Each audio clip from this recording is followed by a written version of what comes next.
I apparently decided to embrace fall to the fullest by getting the first cold of the season last week, which is why you didn't see any videos from me, but I have returned to the land of the living and I am back today to film a Weekend Reads. Hello everyone, it is Samantha and I hope you guys are having a fantastic day today. As I said in the intro, I was sick last week with a terrible cold that was just awful. I've not had a cold in like almost 2 years, and I broke that streak by getting sick, which was really unfortunate because who wants to be sick? As such, I didn't end up uploading a video last week because I did not have the stamina to film one, let alone edit one. So I took a week off. And I am back this weekend to film, and that includes today's Weekend Reads video. It's actually been a while since I've done a Weekend Reads in general, and I figured that I would kind of update you guys on some of the things I'm doing and reading and all of that good stuff. The sad fact is I have not been reading that much the past couple of months, and most of the books that I have been reading have been rereads from Robin Hobb. I just have been reading really slow. I don't know what's the matter with me. I've been getting super distracted with social media, or just not even social media, just like putzing around on my phone for hours, which is kind of sad, and I need to stop doing that, and instead of doing that, read. Hopefully I'll be rectifying that soon, like, you know, this weekend. But as for the book that I'm actually reading, it is Ship of Magic by Robin Hobb. This, of course, is the first book in the Lifeship Traders trilogy, and again, I'm rereading it, and I am making sure to tab and annotate all of my thoughts from my discussion video. I don't know why I was doing this before, but I was taking pictures of pages that I wanted to go back to later and like include in my discussion videos. This is what I was doing for the Farseer books, but I would then go through when I was preparing for the discussion videos and I would get to, you know, the pictures and I'd be like, why did I take a picture of this page? Didn't remember. But then I remembered I had these handy little flags right here that have arrows on them, so I can actually point it to the passage I'm wanting to remember and go back to and include in my discussion. So Sam, I've apparently finally gotten smart. Anyway, I'm rereading the Lifeship Traders trilogy. I really enjoyed this series a lot. I have a lot of thoughts, and it's funny because some of my opinions have changed actually on this book. I still love this series and, you know, its relation to the Farseer trilogy and all the little hints we get in here.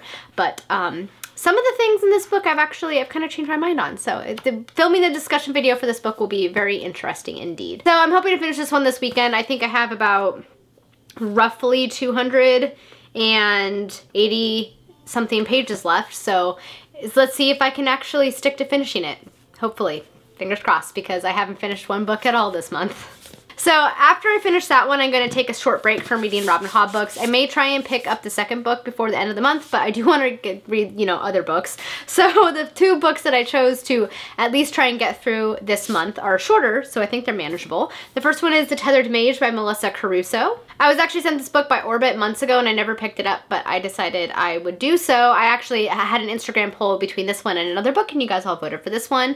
And it seems like a very intriguing concept. It follows a world where magic is very scarce and the children who are born with it are taken and immediately conscripted into the Falcon Army. So it follows two different characters. One is Zara, who's a girl who's grown up on the streets trying to hide her magic because the magic that she possesses is something that would be very sought after by the Empire. And then the second character perspective that we have in this book is that of the character of Amalio Cardano, I think is how you say her last name. She's a woman she's a girl who was never meant to be a falconer, though she dreams of it, and she is kind of born into a world of political machinations and court intrigue. So it seems like it's gonna be a very interesting novel. I did actually read the first 3 pages, and the first 3 pages definitely captivated me, and I for the most part, my entire life, if I can read the first chapter, it really captures my attention. I know that I'm destined to kind of enjoy the rest of the book, so I think that will be the case for this one. So once I finish Ship of Magic, I'm gonna dive right into this one. And then when I'm done with that one, I want to pick up a book I just received from Tor, and I was very excited about it because it's a sequel to one of my favorite books from this year, and that's Consuming Fire by John Scalzi. This is a sequel to The Collapsing Empire by John Scalzi that came out last year. I really enjoy The Collapsing Empire. His books make me happy because they are full of a lot of humor, and I like humor in my books. So I definitely want to pick this one up because I enjoy Collapsing Empire so much and see how the story progresses. So this is the other book I'm hoping to finish before the end of the month. So as you can see, my reading lately is kind of all over the place and hasn't, you know, been that fantastic. Yeah. really need to fix that. Aside from reading, my weekend plans are pretty much going to consist of continuing to get over this cold because it's kind of lingering in my sinuses and it's not completely going away, which is really annoying. And then also just kind of enjoying myself. So I have gotten back into coloring, and so I am going to continue coloring the page I picked up. It is from Johanna Basford's Ivy and the Inky Butterfly, and I decided to just start at the beginning and just kind of color at the first page. And this is all I've done so far, right here. See, look at that. I have decided to just embrace the fact that it's going to take a while for me to get my coloring skills to the level of people who can actually do art.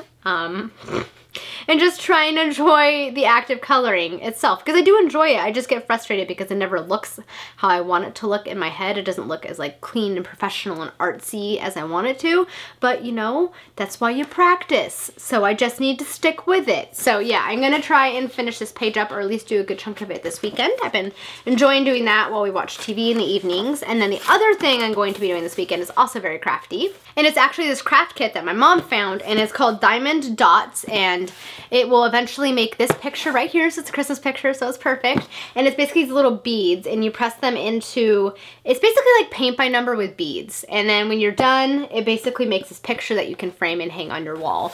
And it seems like it's gonna be kind of a fun, relaxing thing to do, which I am all about personally, and it's Christmas. So I'm very excited to do this weekend. So I'm gonna start this one, and I can't wait. It's gonna be great, guys. My other weekend activity is actually going to consist of voting. So this is just my reminder for all of you to make sure you vote in the midterm elections. Luckily, Oregon is a mail-in state. It's really, really nice because your ballot comes to you in the mail, you fill it out, and you pop it back in the mail. Done. And that's my plan for this weekend, is to vote, because I have that right. So that's my weekend in a nutshell. It's gonna be reading, kind of relaxing, enjoying some crafty time, and I'm looking forward to it. Past few weeks have been really stressful, just a lot going on, and so I am very much looking forward to kind of having a chill weekend, you know? And enjoying eggnog lattes, because eggnog is finally in the store again, and we have some in the house, and that means I can make myself eggnog lattes. It is glorious, guys. It's my favorite time of year.